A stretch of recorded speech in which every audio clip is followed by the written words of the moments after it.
Jemi në pjesën e tretë të Ditari një artisti, po shfletojmë kapitullin e kompozitorit Fehmi Ibrahimi. Kemi folur shkurtimisht për këngën, kemi folur shkurtimisht për vepra nga më të shkurtra deri tek më të gjatat, po në fakt, cili ishte Fehmi Ibrahimi në raport me krijimtarinë e kolonave zanore muzikore të filmave shqiptar. Shohim një material të shkurtër dhe rikthehemi në studio përsëri së bashku me një tjetër mik, me një tjetër bashkëpunëtor, me një tjetër të ftuar.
Një nga gjërat që na mungon ne, ndërsa shohim shumë pak filma shqiptar në kinema, dhe që ose mungon ajo titra e muzikës dhe e kompozitorit, ose ka një formulim që mund të ndodhi në radiot më modeste dhe lokale të çdo qyteti.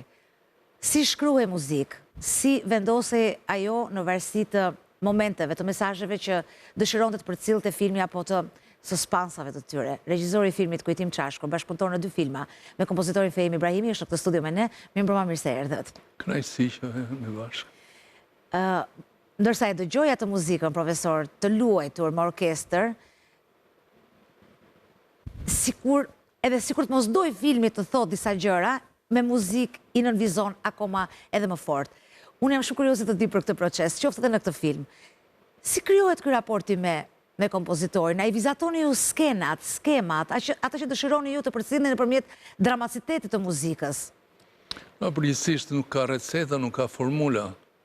Shumë njerëz si marrin përsipër për të shpjeguar se nga se nisë një proces që ka të bëjë qoftë edhe me këtë bashkëpunim mes kompozitorit, regjizorit, apo në këtë rast skenaristit dhe rasti konkretës shkrimtarit.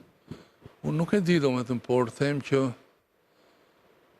shkoj përtej saj, sepse nuk do të thotë që në momentin kur ti ulesh për të biseduar për të duket sikur është një udhtim më i kahershëm, më prej kohe, dhe jo rastësisht ndodhesh në atë bisedë për atë film apo atë vepër që do realizosh.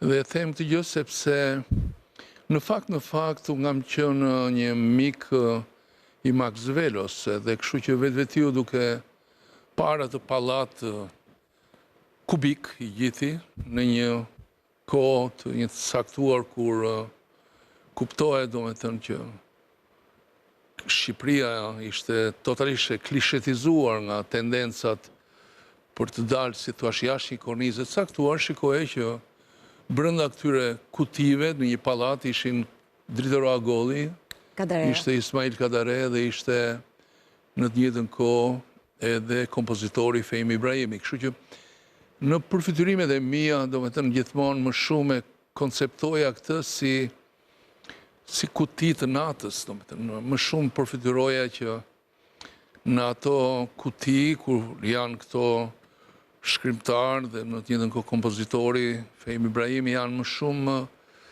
gjërat që, si thua, kanë një jetë tjetër, që është një jetë e cila nuk është kaq e lehtëzueshme në përditshmërinë e tyre, sepse gjithë mekanizmi krijues nuk është i tillë që është kaq i dukshëm, kaq i çfaqshëm dhe kaq i mundshëm për t'u kapur dhe lexuar në një moment caktuar kur ti ulesh për të biseduar dhe për të thënë do bëjmë këtë film bashkarisht. Jo, siç thash përmenda në këtë rast 3 njerëz që nuk janë gjallë sot.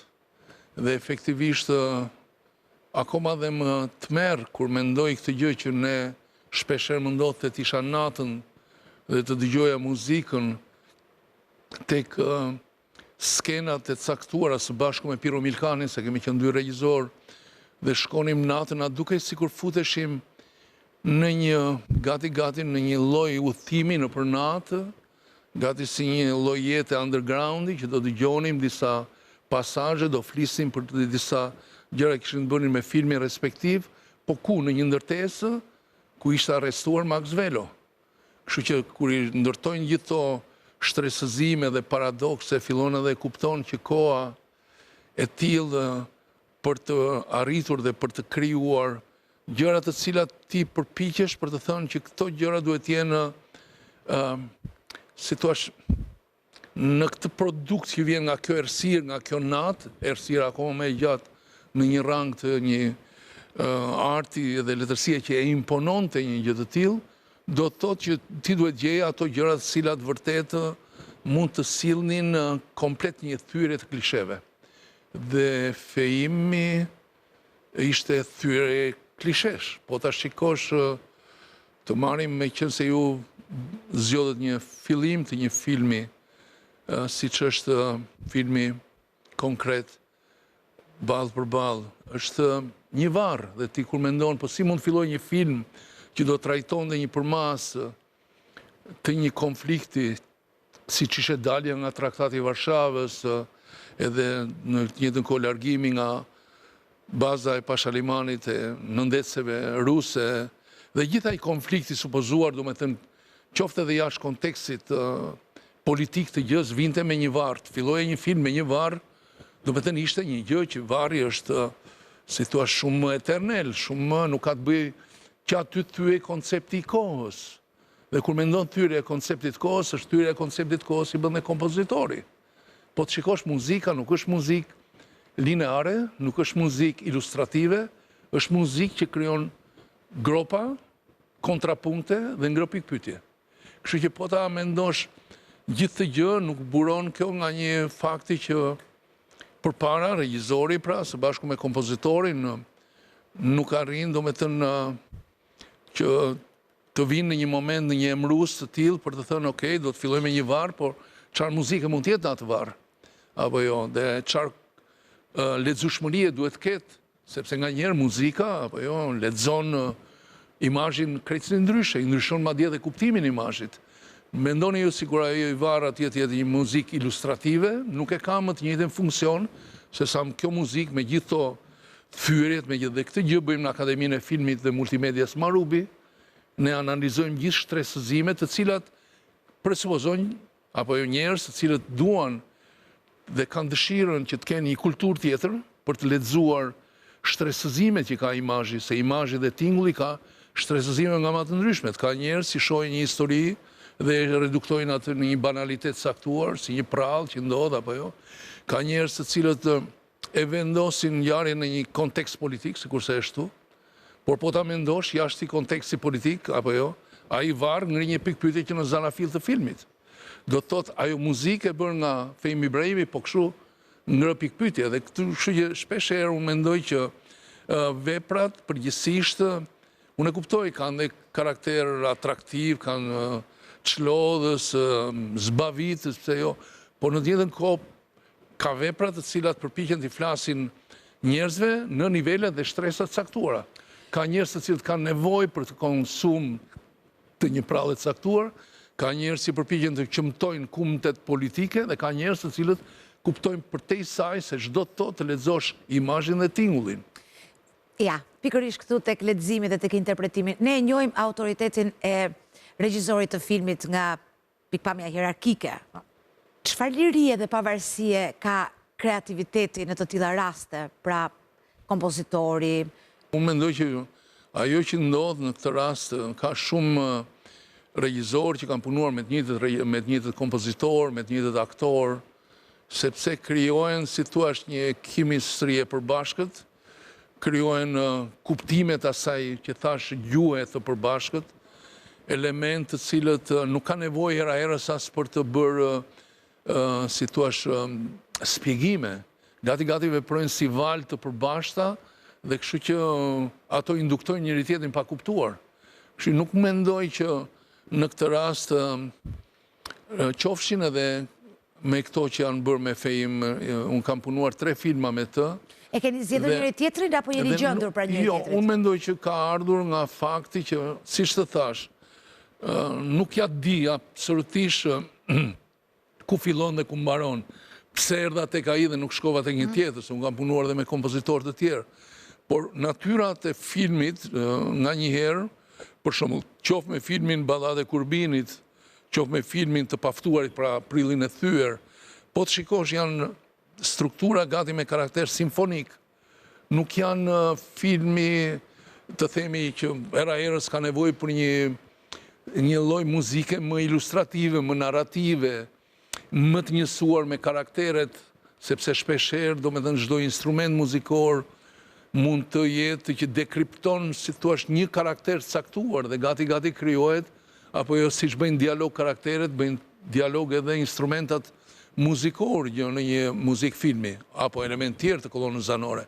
Po në rastin konkret, unë mendoj që qofte nuk e di pse mendoja gjithmonë që Kadareja në të njëjtën kohë, duam apo duam ne, kishte një lloj magnetizmi të caktuar, dhe unë mendoja ky magnetizëm në atë pallat ku jetonte Njësh edhe Kadareja dhe do me thënë në këtë rast Driteroj dhe në të njëjtën kohë Fejim Ibrahimi, është një lloj që besoj që edhe në ato kuti ka ndodhur një dialog pa që nevoja për të qenë bashkë, për të takuar bashkë, është një gjë që krijon një lloj, të themi, një lloj vale tjetër që komunikojnë njerëzit. Shpeshherë ne nuk e kuptojmë që jo gjithmonë nga bisedat, nga koha që konsumojmë me njëri tjetrin, apo nga ndodh shpeshherë që mund të kesh vite pa u parë, mund të kesh ty të duket sikur ke lënë dialogun diku dhe vazhdon. Kështu që prandaj sa herë jam rikthyer në kohë të ndryshme kompozitorit Fejim Ibrahimi, mua më duket se kam qenë në një bashkëpunësi me të për të 3 filmat, dhe pse janë bërë në kohë të ndryshme. Kështu i gjeni me mrush të përbashkët dhe arrinim në gjëra të cilat nga një herë, dhe pse një pjesë e këtyre filma që përdora dhe ka them tani kanë qenë të masakruar, kanë qenë të cenzuruar dhe kanë qenë për fatin e keqtonit si në asnjë vend të Europës Qendrore dhe Lindore, që veprat të cilat cenzuroheshin në vendin ton digjeshin. Dhe në vendet e Europës Qendrore dhe Lindore, qofshin ato që ishin materiali cenzuruar, ruhej. Dhe kështu që efektivisht një pjesë e këtyre regjizorëve kanë patur mundësinë që t'i rimarrin këto vepra të tyre për t'i parë, për t'i vënë në një kontekst tjetër, por tek neve nuk ka ndodhur kjo gjë, sepse efektivisht nuk ka më asnjë gjurmë materialesh, qofshin e të cenzuruara. Në këtë rast sikurse ka ndodhur me veprën, besoj, edhe të Fejim Ibrahimit, duke qenë në një presion total, sepse gjithmonë konsiderohej si nën influencat e Stravinskit apo të serializmit, të muzikës dodekafonike dhe kështu gjëra të cilat në një mënyrë apo një tjetër, jo sepse kuptoheshin, jo sepse merreshin vesh, por mjafton të dilje nga ajo e zakonshme, quaj se ajo e pazakonshme është e rrezikshme. për vetë regjimin. Ju e dëshmoni këtë në vetë të parë, nuk e keni një histori të treguar, keni një histori të jetuar, ndërsa asaj që ka mbetur, pra të filmit në atë që ne njohim sot, përfshirë dhe muzikën e vetë brenda dhe gjithë elementet e tjerë, kur i riktheni dhe e shihni, ja, edhe në një moment si ky, që ishim duke e parë bashkë, a e dëshironi një luajtje të re me teknik të re, për më tepër që ju tani drejtoni një akademi që ka shumë të rëndësishme raporti me disa audios, videos, elementeve teknike, teknologjisë dhe gjithçka. Kur e shikoni filmin, a ndini një dëshirë që muzikat ishte sot më cilësore nga pikpamja teknike, jo kreative? Tingulli dhe imazhi nuk lidhet me jetën e vdekatarit dhe krijuesit. E ka jetën shumë më të madhe dhe shumë më të gjatë se sa ai që e krijon atë. Në rastin konkret, për shembull filmi Ballë për ballë është shfaqur kohë më parë në Londër dhe është parë krejtësisht ndryshe. As nuk do të di njeri ideologjitë, Enverit, emrat nuk i din, po shikoj se si lëvizim, fjala vjen në gjithë bazat e nëndetëseve në Mesdhe, apo çfarë ndodhte me krizën në Siri apo në Krime. Kështu që vepra nga njëherë ka lezetshmëri krejtësisht tjetër në kohë. Nuk e kam fjalën vetëm në kontekstin historik, nga njëherë sfidon dhe kontekstin historik, nuk e merr në konsiderat shumë lezetshmërinë që ka pas në kohën respektive. Ka shumë vepra që janë qenë të karakterit të propagandës në atë kohë dhe sot janë dëshmi e krimeve që kanë ndodhur në atë kohë. Pra gjithmonë vepra në të njëjtën kohë ka jetën e vet, imazhi ka jetën e vet, tingulli ka jetën e vet dhe neve akoma nuk kemi ngritur në atë nivel shoqëror dhe kulturor që të dimë të lexojmë në një mënyrë tjetër, po ne akoma vazhdojmë të gjykojmë me këtë logjikën e, si thua, duke reduktuar spektrin koloristik të kuptueshmërisë së gjërave dhe duke reduktuar gjithmonë në logjikën pro kontra bardhëzi dhe kaq mbaron gjithçka.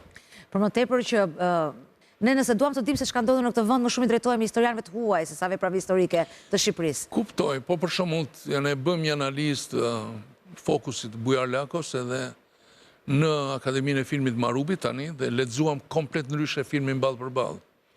Edhe zbuluam skenat kur janë dy komandantët, qoftë njëri, qoftë tjetri, apo jo, dhe i drejtohen ushtarakëve tyre. Dhe zbuluam sistemin e matrioshkave, se do të thotë prapa kokave të secilit, apo jo, ekziston një komandant, ai ka prapa qoftë Enverin, qoftë Kryshovin, dhe prapa tyre janë stereotipite ndryshme për të perceptuar se si funksionojnë pushtetet. Mirë, po këto janë lexime të cilat unë mendoj që janë bërë të qëllimta, në kohë të caktuara, po që kanë kaluar, apo jo, krejtësisht pa u vënë. Do të thotë, edhe po e them të gjë, shpesh herë politika e përdor artistin, po nga njëherë artisti e përdor politikën. Kështu që duhet parë me një sy krejtësisht tjetër relata mes artistit edhe politikanit. Edhe kjo ilustrim më të mirë në këtë gjë, se çka gjithë jeta e Ismail Kadares në vendin tonë nuk mund ta ketë askush tjetër. A gjeni ju në aktualitetin e sotëm krijues të çdo fushe frymëzim për filma të rinj? Unë mendoj po bëhen filmat. Edhe ju vetë? Neve akoma... A gjeni ju frymëzim, a gjeni ju ngacmim? Shiko, mendoj që nga njëherë njeriu, unë jam i bindur, çdo individ ka film, edhe ju e keni jetën tuaj film, po të, edhe gjithmonë mendoni që si ju dhe shumë individ të tjerë, sa që arrin shpesher, ky mund të bëjë film, këtë do doja ta kisha film. Dhe kjo dëshirë permanente flente çdo një individ, që arrin në një shkallë saktuar ndjesi ndaj ekzistencës jetës tij. Por kjo është njëra anë. Ajo tjetra tek personalja që thua ti, nëse unë nga njëherë kam një lloj satisfaksionit të një natyre tjetër, do të thënë që shpesh herë të provosh shijen e gëzimit kur ti dhuron tjetrit, apo jo, diçka është shumë sublime dhe kjo shije nuk vjen në çdo kohë. Fakti që unë jam dedikuar Akademisë Filmit Marubi dhe studentëve atje, më ka dhënë një shije jetë që nuk mund të them që mund ta kisha provuar do të ndryshe. Dhe do më shkonte sigurisht jeta me këtë që bëra dhe një film, bëra një tjetër, por nuk do ta kisha këtë shije, kaq të bukur të jetës, që ti bën diçka apo jo, dhe thua atëherë kupton që unë erdha në botë, gjeta gjëra që këshim bërë të tjerë dhe po largohem nga kjo botë duke lënë gjëra për të tjerët. Unë i falenderoj ju shumë që ju ishit në këtë mbrëmje me ne, që kujtuam një figurë dhe që mbi të gjitha, ashtu shkurtimisht, prekëm edhe disa gjëra që shkojnë përtej muzikës e një filmi, edhe përtej një filmi, siç është konkretizimi i situatës aktuale edhe dëshirës për ta çuar më tutje. Bët filmin dhe krijuat mundësinë disa të rinjve të tjerë për të bërë filmat e tyre. Kënaqësi që biseduam bashkë. Faleminderit shumë që ishit të mbrëmje. Faleminderit. Unë i falenderoj shumë që ishit të mbrëmje me ne. Përfitoj nga rasti për t'i përshëndetur të gjithë miqtë të ftuarit që kanë qenë pjesë e diskutimit për Fehmi Ibrahimin. Do të falenderoj bendin që ka luajtur muzikë, Irvin edhe Gerald Murian që na kanë dhënë kënaqësi të jashtëzakonshme nëpërmjet muzikës që ka shoqëruar këtë bisedë. Natë mirë dhe shihemi sot një javë bashkë.